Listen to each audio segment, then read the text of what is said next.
人類最悪の日はいつもと同時に扉を叩く音は絶えずひどく無参考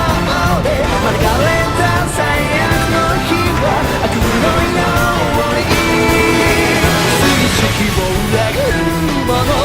奴らは鬼畜すべき敵だあの日どんな顔に瞳で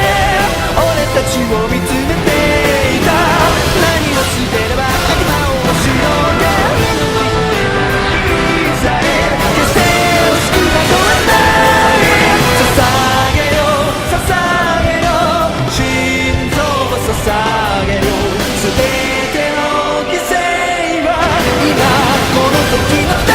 めに捧げよ捧げよ心臓を捧げよ進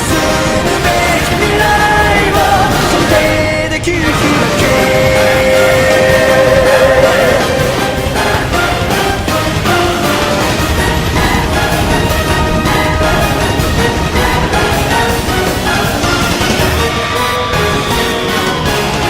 次筋を偽る者奴らはそうすべき敵だあの日どんな声で言葉で俺たちを語っていた何を学べば悪魔をほふれ腕を使って無駄になどしない捧げよ捧げよ心臓を捧げよ全ての努力は今この時のために捧げよ捧げよ心臓を捧げよ歌うべき勝利を袖で掴み取れ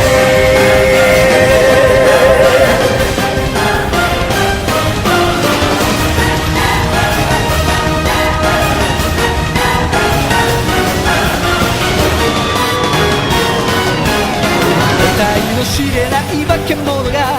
人と似た面をしてやがるこの世から一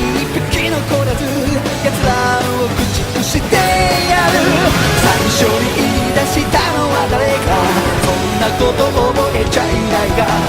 忘れられない怒りがある必ず駆逐してやる選び抜いた道の先はどんな場所に繋がっているただ捧げられた命を糧に咲くこの日が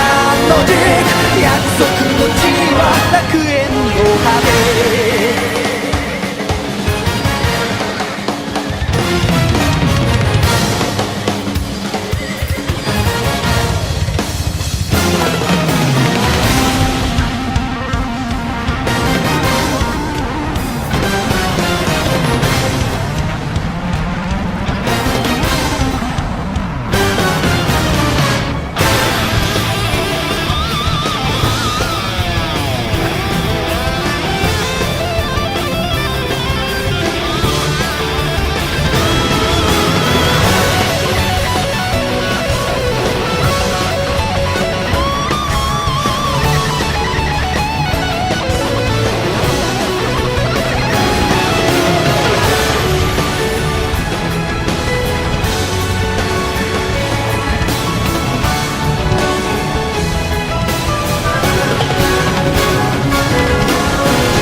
さ